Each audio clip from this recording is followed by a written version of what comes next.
Hi, I'm Kimberly Valdez, LCSW, and this is the Life as a Therapist podcast.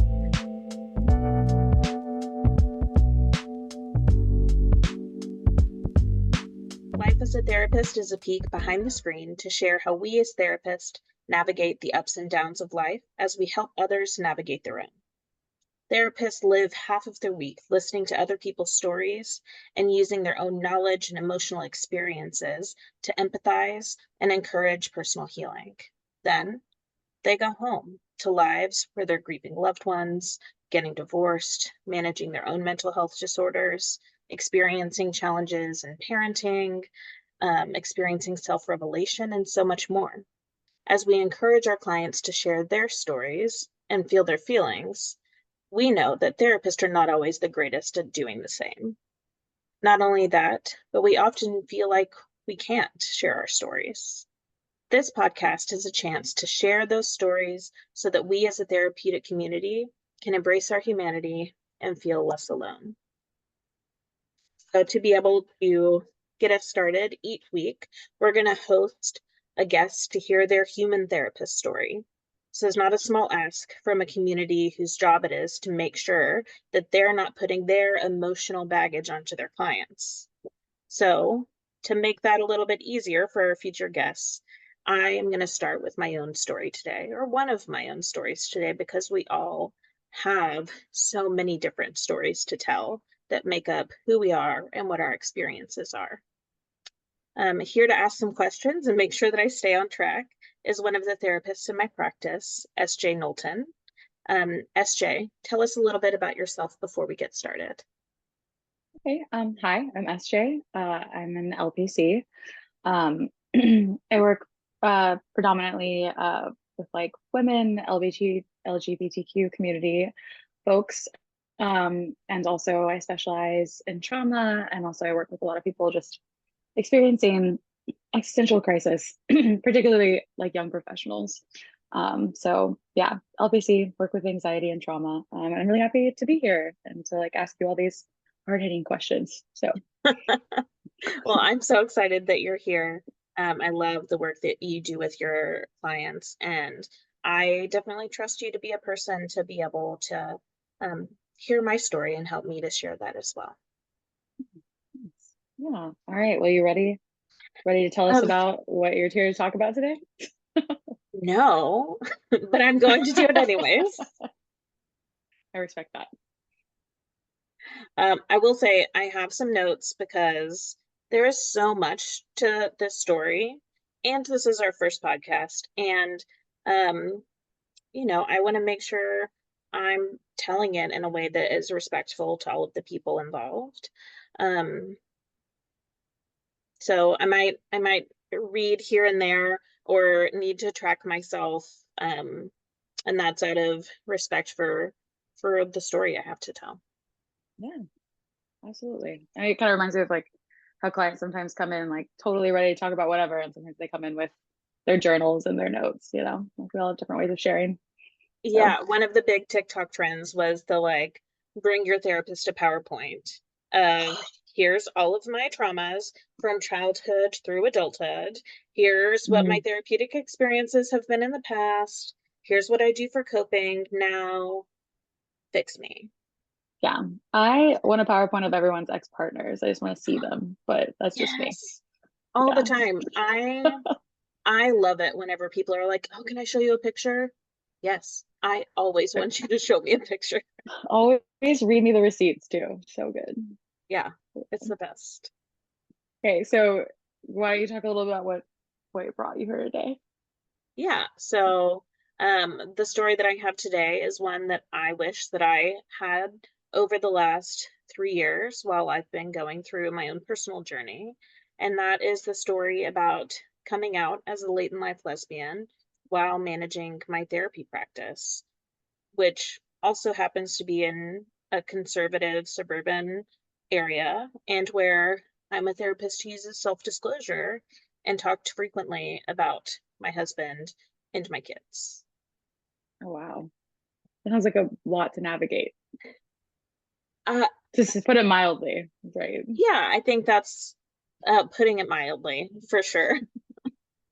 because there's the piece of the story that is my own personal journey, and then there's the piece of the story that is also um my family's journey, and then my therapy practices, because it has shifted how I interact with my clients, how I talk about myself and self-disclose, and it is another experience that I've had of self-discovery, of self-revelation, that the good news has given me a lot more perspective from what some of my clients experience, um, for better or for worse, of just how difficult and painful it can be, but also how beautiful and joyous it can be to be able to understand part of who you are in a way that you never were able to before. Yeah, yeah, that totally makes sense.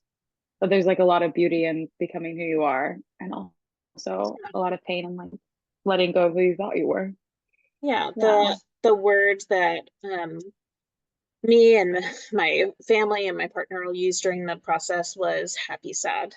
We experienced just so Mm, much happy sad of these amazing moments and really sad, difficult moments. yeah, absolutely. Well, tell us a little bit about you just in general. Okay, so I am the owner of Nurture and Nature Therapy Center. We are a practice of 8 clinicians right now. We're a growing group of inclusive, whole person centered therapists. We have 4 different locations. So, up in the woodlands of Houston, down in Clear Lake, in central Houston and Memorial, and then over in Beaumont. And so, one, I run that practice, I work in that practice, seeing clients and also supervising new clinicians towards their licensure. I teach as an adjunct professor. And then I also have my personal life outside of that, where I live up in the woodlands with my partner and our blended family of 5 boys, ages 5 to 13. So nothing ever really stops. No, absolutely not. Perpetual motion. Yeah, it's just semi-controlled chaos all of the time. Mhm. At least you're aware of it, not trying to control it. Oh, I Um, absolutely try to control it and fail constantly. yeah, yeah, I can imagine. So here, so how are you? Well, how long were you a therapist before you came out?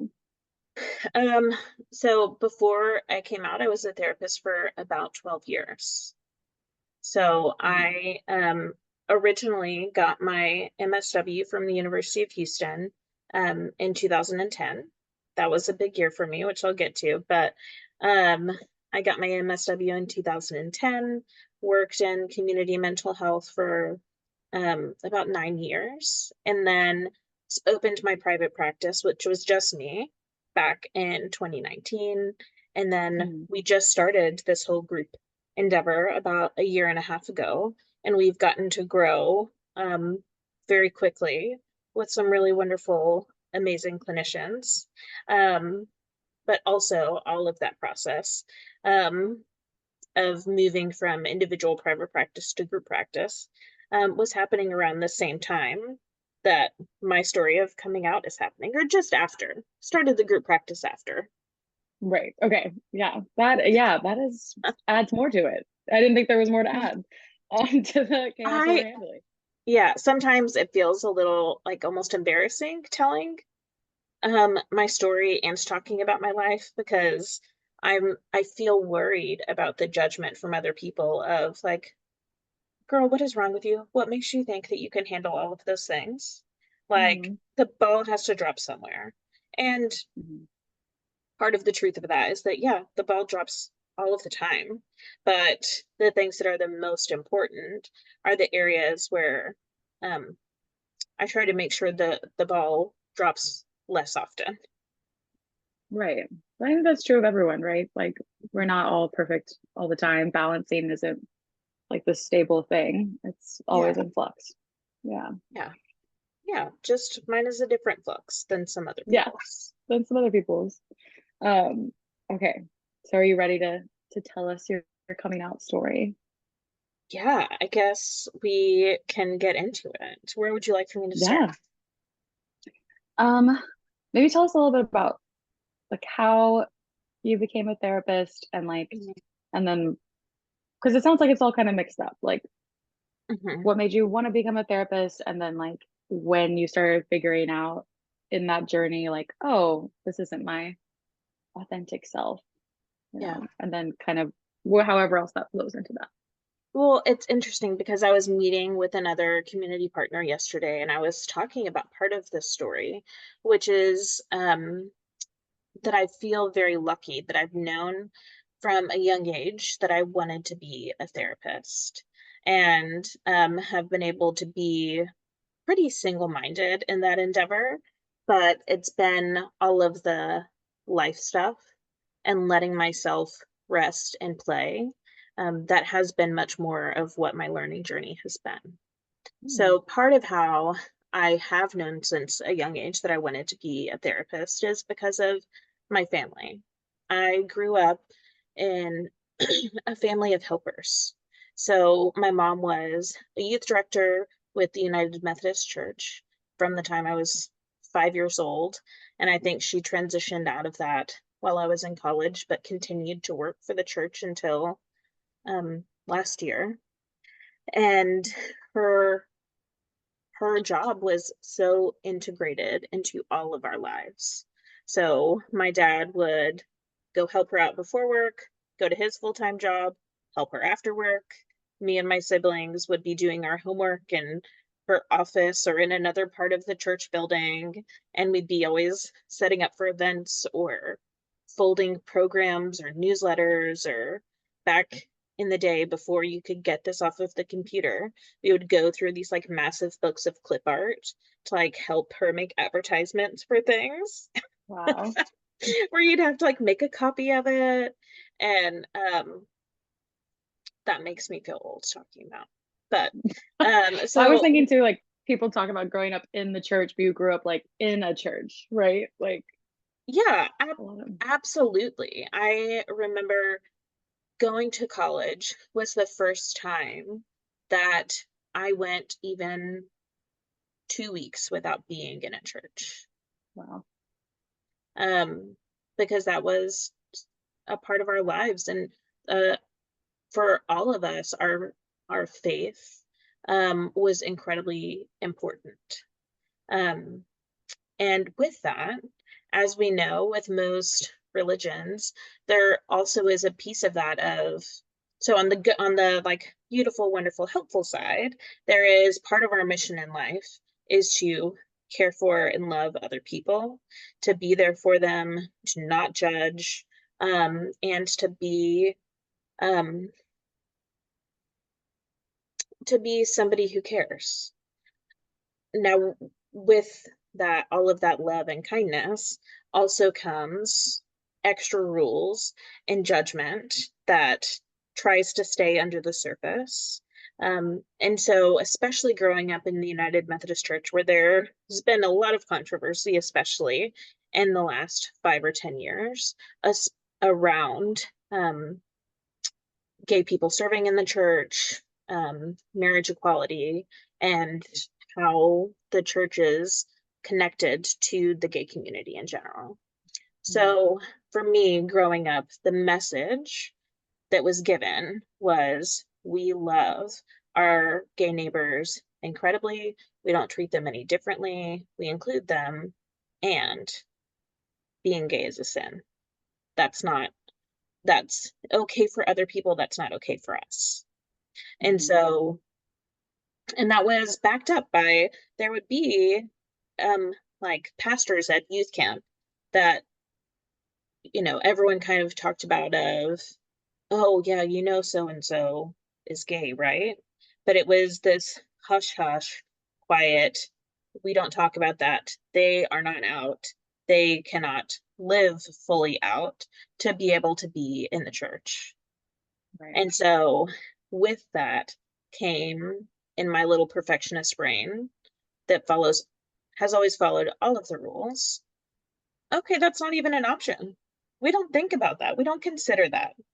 It's just a big blank wall that exists in between uh, my sexuality and options for exploring that sexuality to be able to Mhm. understand it more fully. Right. Because they So, say like that we love, it's like the love the sinner, hate the sin, right? But mhm, that's I think a really impossible thing to actually practice. mhm, And and there did come a lot of, because I grew up similarly, there came a lot of judgment and mhm. condemnation with it, even if it wasn't outward. Yeah. And of Yeah, course that influences, we internalize that as children, especially. yeah, absolutely we do. And so this was just a block in my head. People will ask me, like, how did you not know? And I just want to say, I would love to know the answer to that too. And the best answer that I've come up with is that I didn't it was so not an option that I didn't let myself truly consider it. Now, did I ever think about if I was gay? Sure, I did. I have this very vivid memory of being a teenager, laying in my bed at night, trying to go to sleep, um, saying my prayers, and then um, really focusing in on, I really have to figure out if I'm gay or not. I didn't know till I grew up that not everybody has that conversation with themselves. Yeah. That made it much more clear to me later on. But I just had this like, well, I have to figure it out. I need to know if this is a burden that I have to bear. And I had this moment of clarity of like, yes, I am. But then I woke up the next morning and I just laughed it off like, Kimberly, you're so like anxious and weird. Why would you even think about that? What a ludicrous notion that you would be Mm. gay. And I didn't think about it again um, for 2 decades. Wow. It just got Yeah. shoved right into the back of my mind. Yeah, no wonder. I mean, you literally use Hmm. the words like, is it my burden to bear to be Yeah, gay?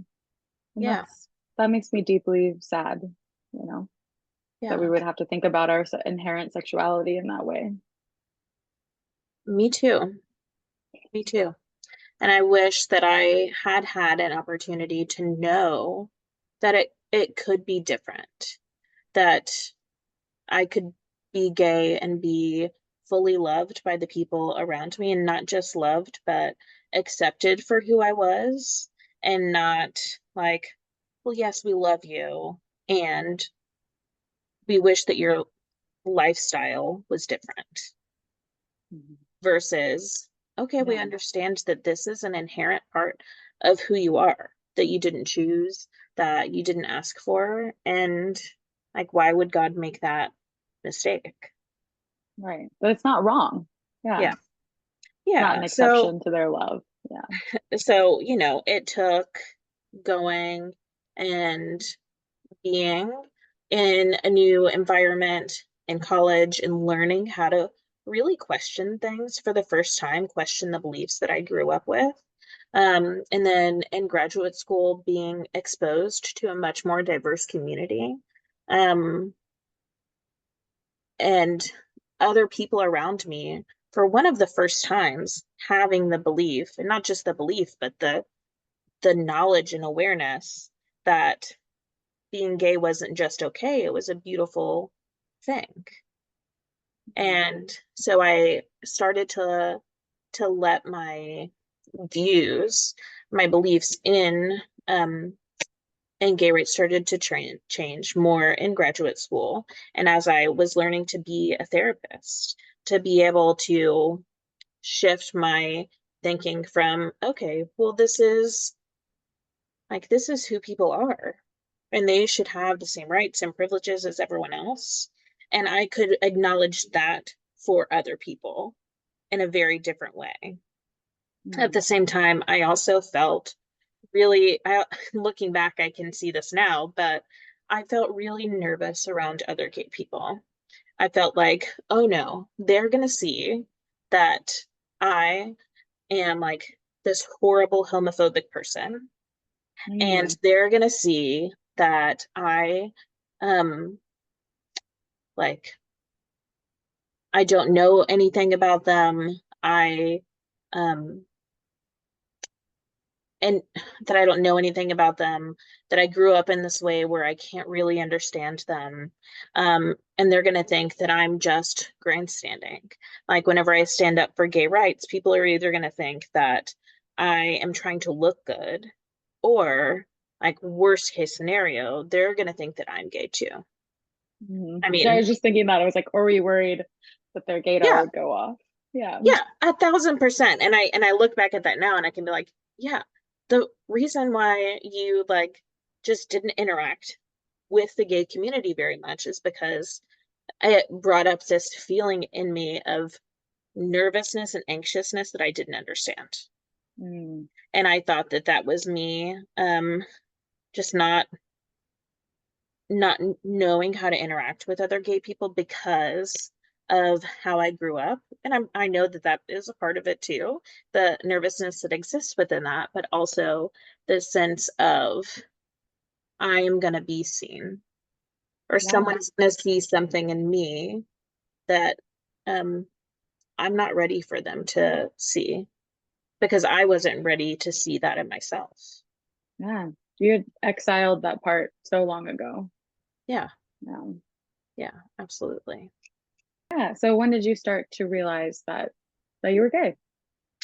Um, like many others, the pandemic was a very transitional time for me.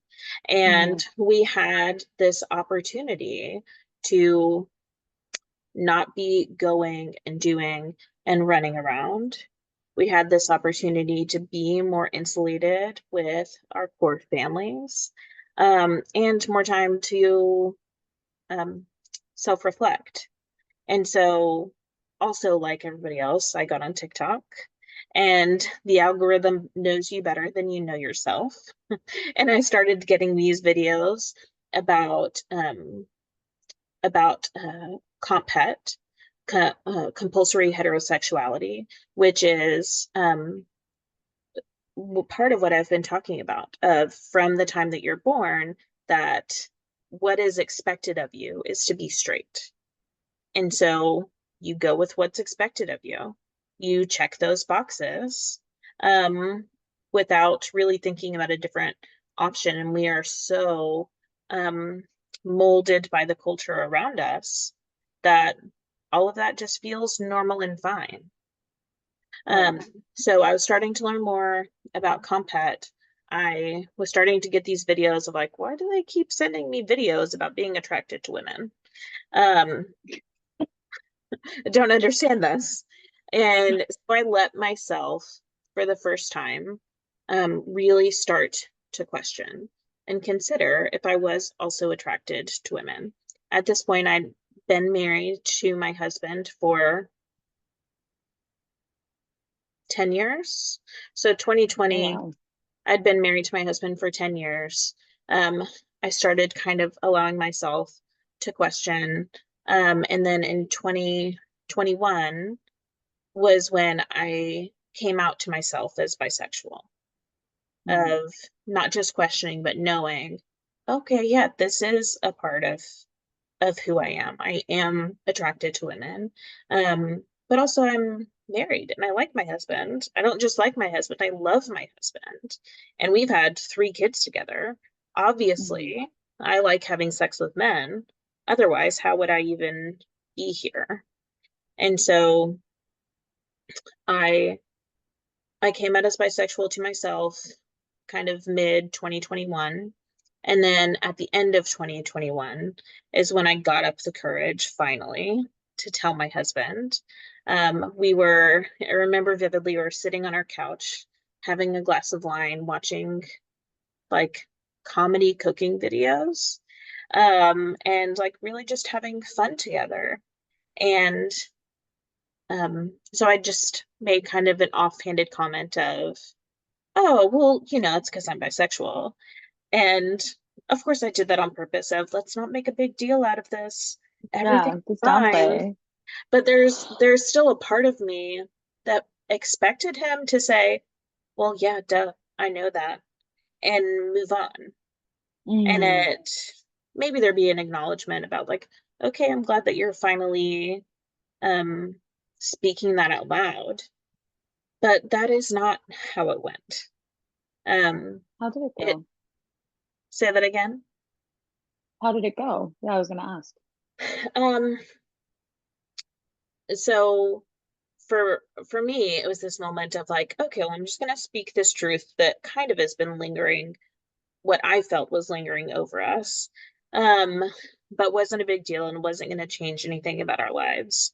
And for him, it was a confirmation of something that made everything about our marriage and our sex lives make sense. And it wasn't a confirmation that I was a bisexual. For him, it was a confirmation that I was a lesbian. And he said that to me. And I said, no, you're wrong. I know myself. This is where the therapist part comes back in. Like, I'm a therapist.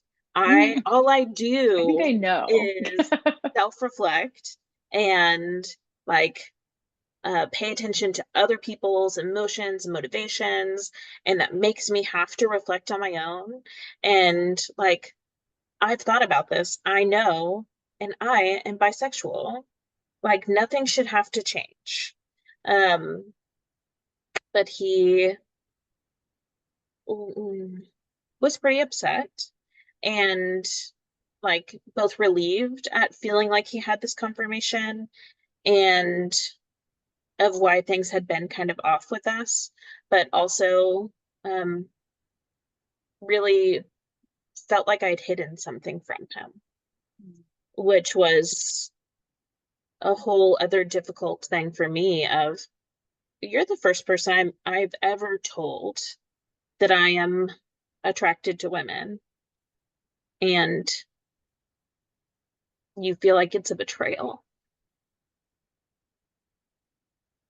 But like you're being punished too, right, for being yourself and sharing something. And then to be, Yeah. yeah, to be accused of hiding something that like you uncovered and were maybe excited about or relieved by. Yeah. That's Yeah. painful. And looking, um, coming back to this moment almost 3 years later now, I I can see why that would be his perspective and his fear that I had known this for longer and I was hiding it from him, or sadness that I hadn't included him in the exploration process of trying to understand myself better. Um, and it it still really hurt. Of course. Of course it did. Yeah. It also felt like it was making it about him, like his feelings about it, right? Instead of setting aside and joining you where you were. Yeah. Yeah. Yeah, and I do think that that is a challenge for anyone who's coming out, but especially people who are coming out later in life who already have these established lives. Yeah. Um, of like, here is this big thing that I'm finally allowing myself to see, and I want to get to celebrate that. And um, it's not just something new for me, but it's something new and wonderful, and it's something that is changing the lives of the people around me and making their lives harder to some extent. Mhm. And to be able to hold both of those truths at the same time and learn how to navigate those um, was extremely, extremely challenging. Happy, sad. Yeah, happy, sad. Yeah, and that's what a lot of those first 2 years, especially, were very full of happy, sad. And we've gotten to have more in this last year, kind of things as things have settled down, divorces are final, We're not living in the same space anymore. Our kids are all adjusting. Um, we get to experience more of that happiness and joy. And that has been really nice to be able to be at that point. Um, but yeah, happy sad. You said. Yeah. So how did that show up in your practice Oh, going through all of this? yeah, Or, I mean, or maybe a better question before that is like, what happened next? Like, because you thought at that point you were bisexual. yes, thank you for bringing me back to that. So we have this night on the couch with our wine and our cooking videos. Um, Suddenly stumbling into this really intense conversation, where we also talked about the notion of, will our relationship survive this, or is this the beginning of the end? Is this an acknowledgement that um we might split up? And so I go to bed that night crying. Wake up the next morning. Of course. Wow. I think Yeah, I, you just thought you were dropping something chill, and you then you know, have a like, is there a marriage ending conversation? well, and this is, I have so much more empathy for other people who have been through divorce, especially with kids and other major life events with kids, because I still had to put my kids to bed that night. And I still had to wake up and make their lunches and take them to school the next morning. Hmm. And so I did those things. And then I think I did take the rest of the morning off to just breathe and maybe sleep, and then go back to work and provide for my family as we're trying to navigate and figure all of this out. Yeah. So we did decide, we did something that couples do sometimes, which is figure out of, okay, well, if we're still going to be together, he kind of felt like he needed some reassurance that I was bisexual and not a lesbian, but I hadn't had the opportunity ever to even flirt with a woman, let alone explore any kind of relationship with a woman. So we decided to open our marriage and see what that would look like for um for me to like try and flirt with someone or go on a date with someone, and if that would feel different. Um and so we did that. And at first it was like this resurgence of, ooh, we can be excited for one another. We made each other's dating profiles and helped each other swipe through, and it became this like fun thing that we got to do. Yeah. Um, Exciting. yeah. And also became this really hard thing of, but I don't want you to date other people. That feels really uncomfortable also. Um, Yeah. And so within really quicker than I expected, I matched with my now partner, Katie. Oh, And wow. um, this was in the first month, which is another part of my story that I'm like, people are gonna hear that and just be like, what is wrong with you? But I also think about, there, like, this is our self-judgment that we are not Right. immune to as therapists. So true. So Like, true. everyone is going to think that I make terrible decisions and that I'm impulsive. Um, but like, this is also how I met the um the person that I've never experienced love with in this way before. Yeah. I mean, So I was thinking like, I can't feel bad about it, and I can't feel um like it was the wrong thing to do, because it was something that my husband and I agreed upon. It was a part of the process. And um, it just, she is the person who helped me realize, oh, I didn't know what attraction really was before. I mm, didn't know what like genuine sexual excitement felt like before. And Wow. um, now I don't know how to go back, Yeah, which was like beautiful and wonderful and devastating because it also absolutely. meant that the most important relationship that I had, um, there was no choice for it to be, but for it to be over. Mm, yeah. I mean, I guess you could have just shut off that part of yourself again and never I, touched it. yeah, and I will not lie about that. I wanted to. In fact, that's what I was like, we'll just have a platonic marriage. It's fine. I don't need to have sexual experiences. That's not that important to me. It's not that big of a deal. Um, like you can have other sexual experiences if you need to, but I will shut down that part of myself. We love each other. We have three beautiful kids. Like we get along. We know how to be partners with each other really well. Um, let's just do it platonically. And in that moment, I was so angry and frustrated at him for saying no, Oh, for wow. saying that he needed more than a platonic partnership. And I look back on that now and I'm like, yeah, whatever. You were right.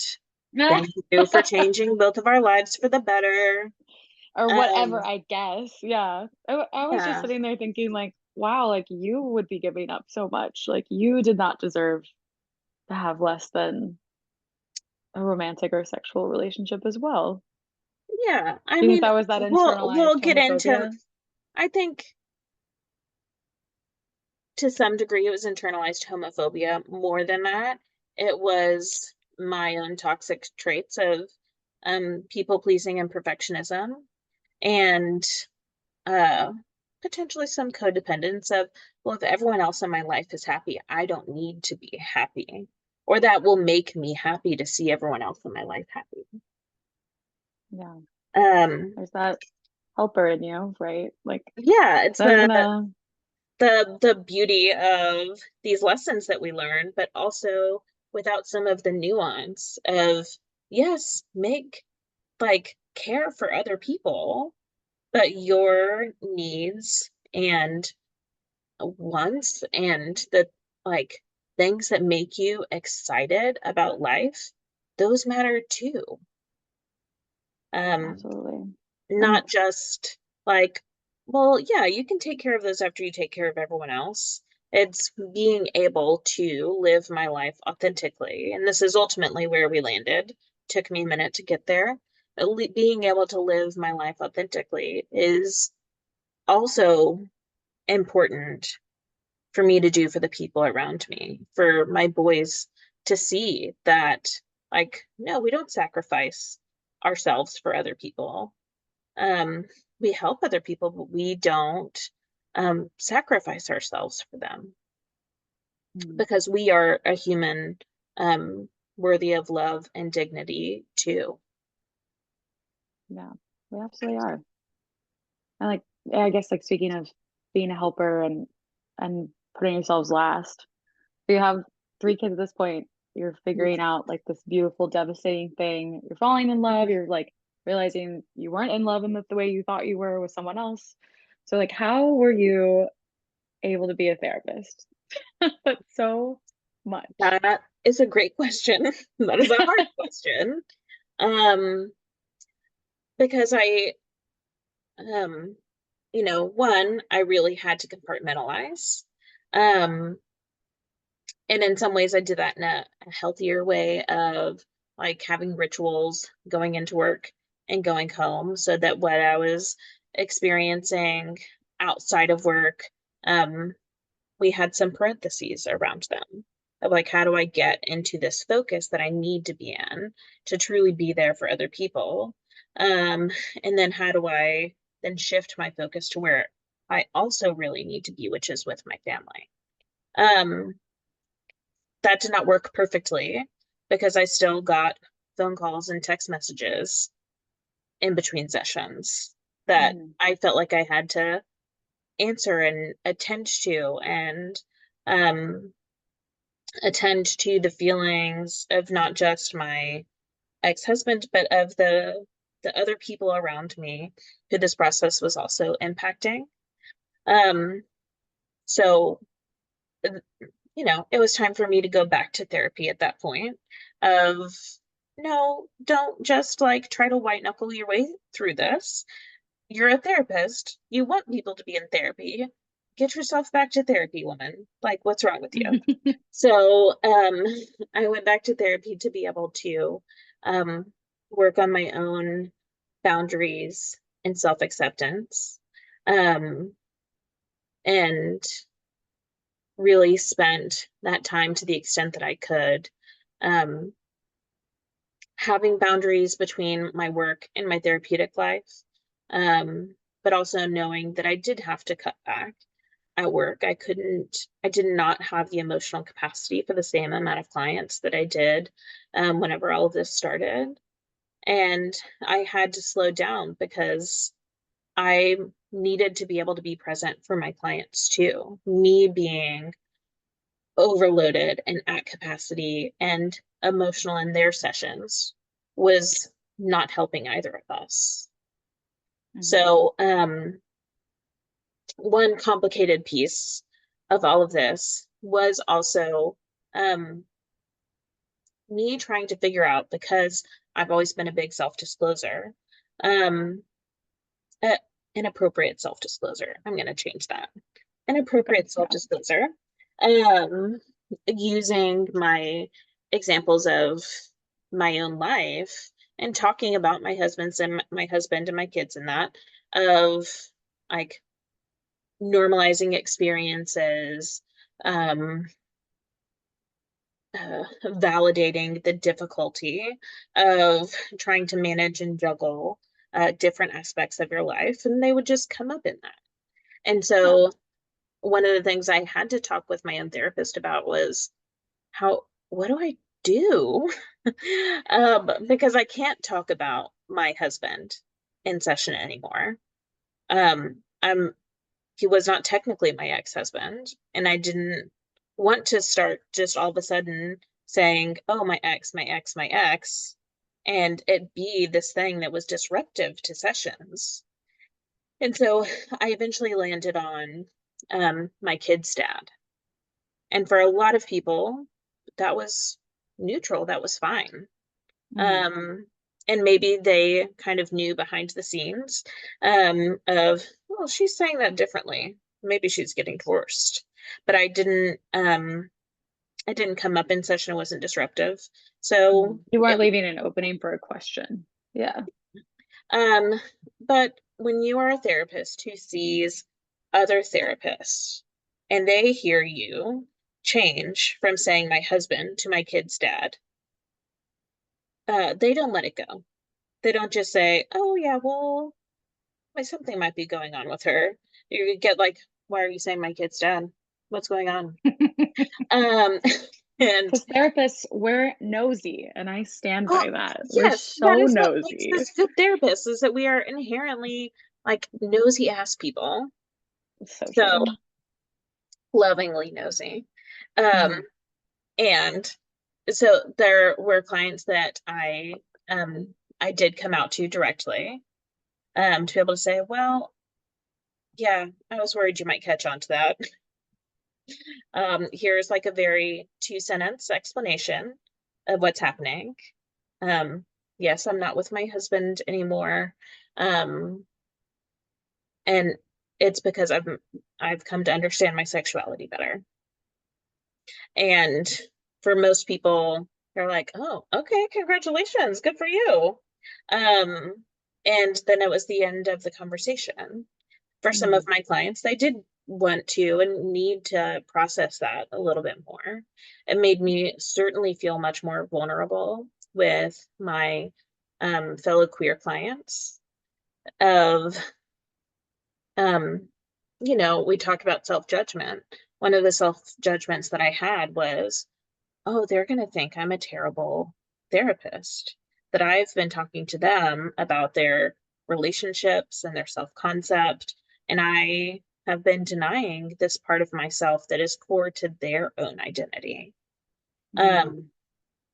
And the beautiful realization about that is that was not the reaction from my queer clients whatsoever. It was some of them, it was, well, yeah.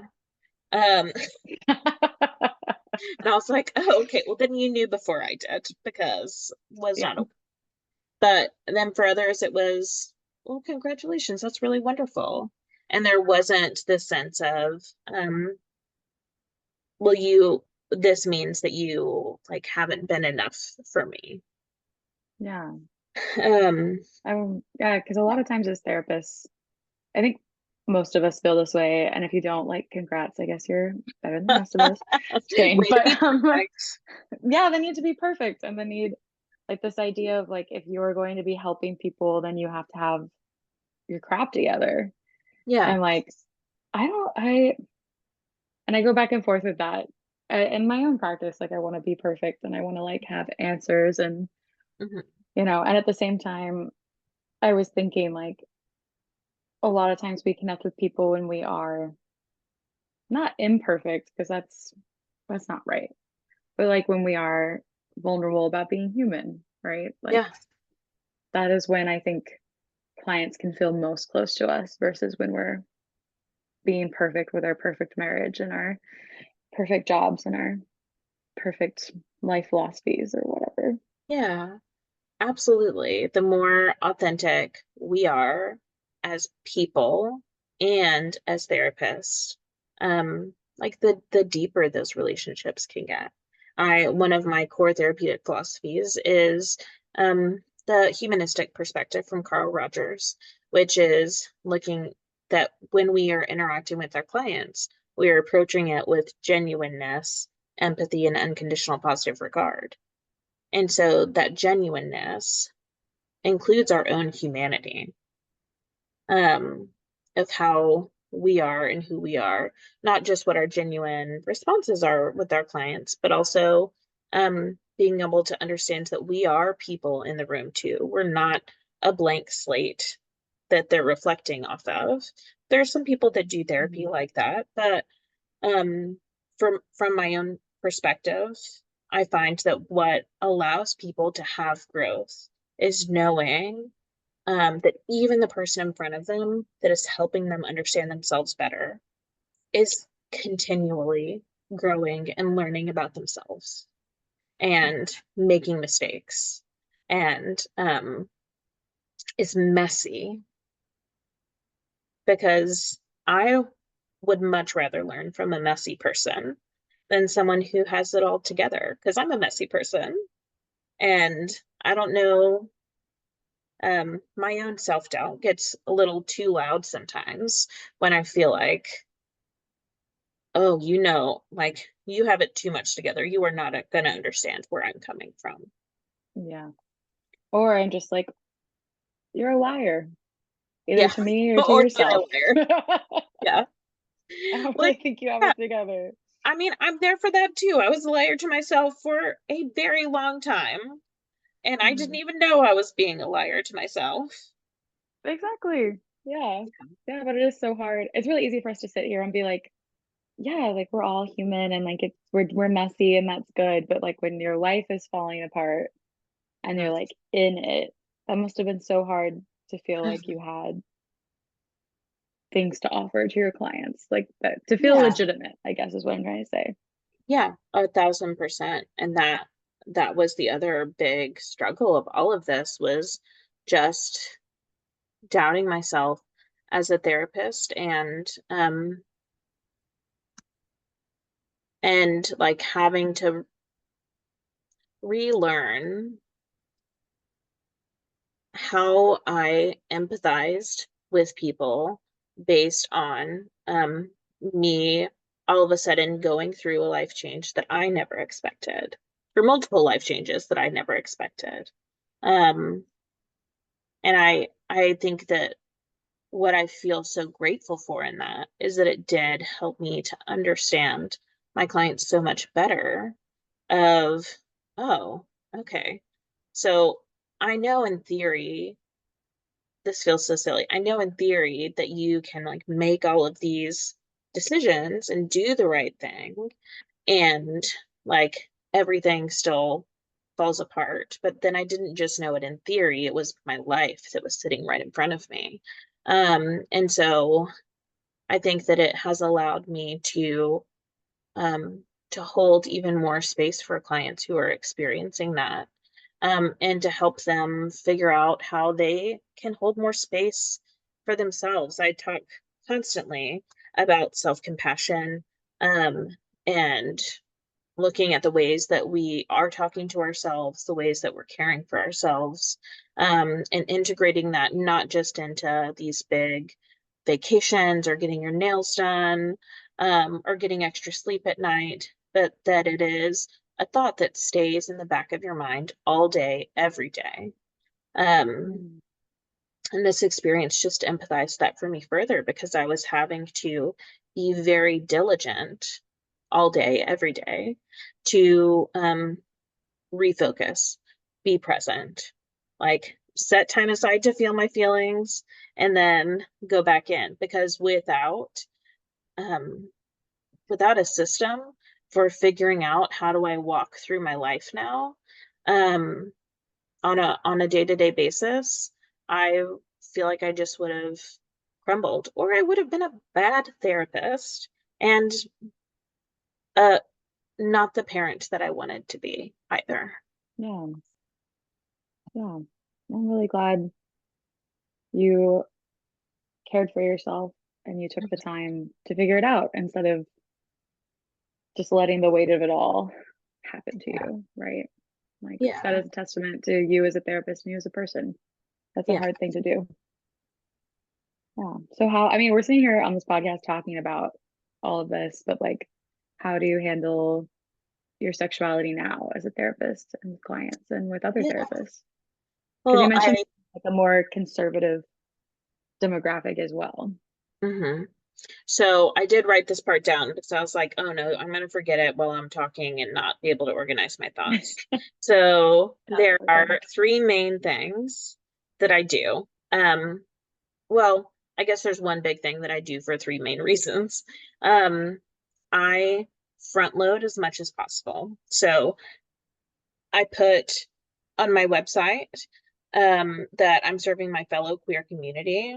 I put a big LGBTQIA plus owned practice on my website so that as people are finding me, um, frankly, they can weed themselves out of Yeah. if you are not okay with having a gay therapist or being in an affirming practice, then there are other therapists who are going to fit better for you.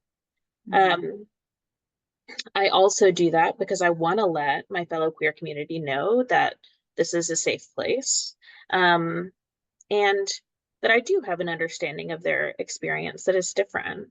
I remember when I was a baby therapist, 24, which I look back on that, it's like my brain wasn't fully developed and was doing Yeah. Let me therapy. be a I'm therapist. sorry Yeah. for that person, those people for 2 years. Um, that I had people say to me like, "Oh, but you're so young, like you don't really know about that yet."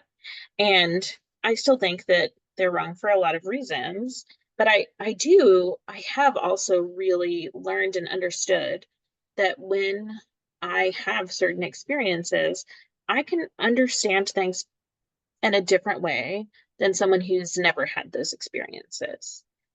Now, does that mean that somebody who is not gay would not be a good therapist for someone who is? No, absolutely not. It just means that part of my experience does allow me to be able to understand things in a different way. And if that's important to a person who's looking, then they can know that going in. And Yeah. that's a way for them to weed themselves in, opt in. That's the right word. Yeah. Um, and then I also want to do that to reduce awkwardness for clients and for myself.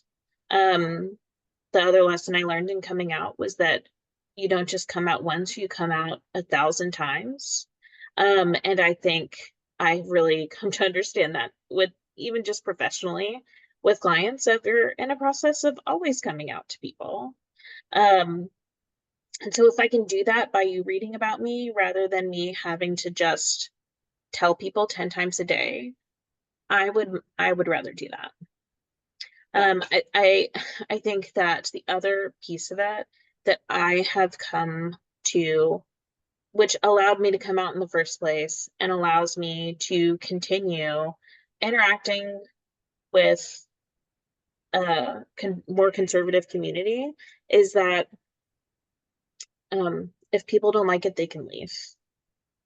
Mhm. So I know I have this fear for myself of, oh God, one of my clients who doesn't know, or who hasn't figured it out, I guess, is going to hear this podcast and they're going to want to stop seeing me. And I had to get to this point of, okay, let them. Because if somebody finds out this very important, but like one piece of who I am, and that makes them change their opinion about me so drastically, um, then I keep myself safe by allowing them to walk away.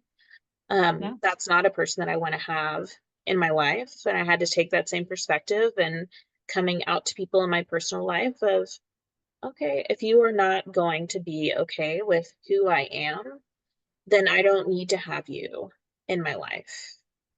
And Yeah. so I've had to do a lot of letting go of control of what other people think of me and my family and the life that I live, um, and who I am as a person and who I am as a mom and who I am as a therapist. And that has been really hard letting go of that level of control because I love control. Who doesn't? But Let's be real. yeah, who doesn't love to like be able to predict things and be able to plan for something and have it happen just that way?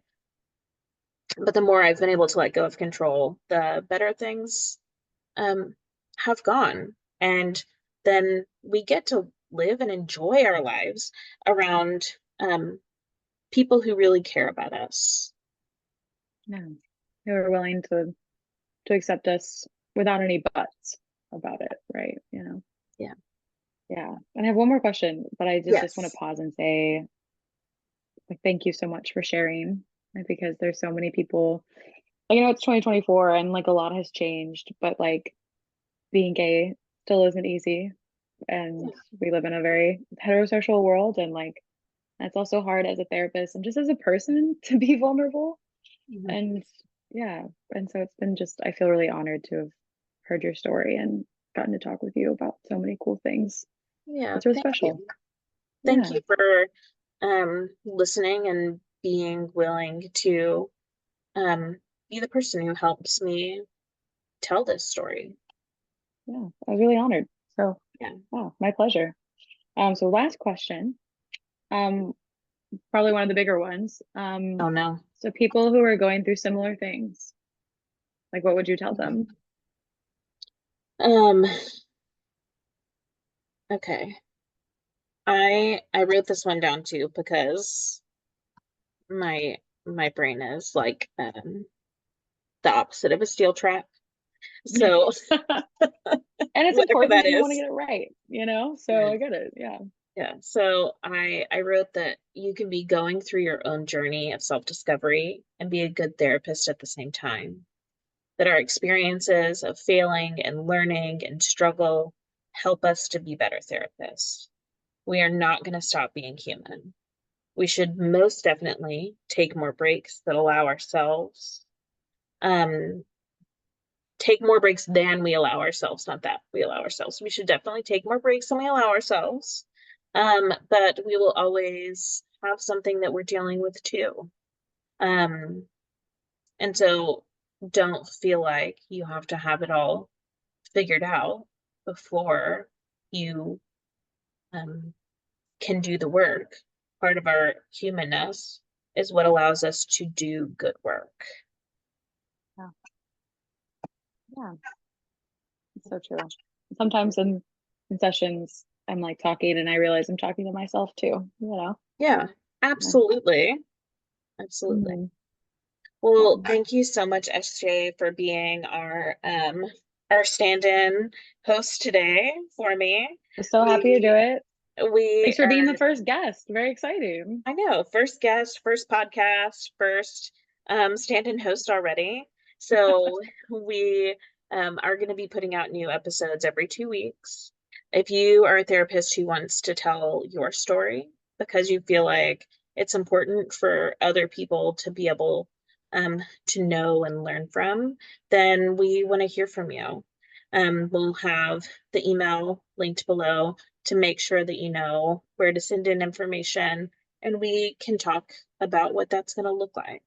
So we can't wait to tell more stories, to hear from more therapists, and to hear from non-therapists who may also have gone through similar experiences and can help get something out of this. So thank you for everyone who was able to join us today. We can't wait to do more of this, and we'll see you next time.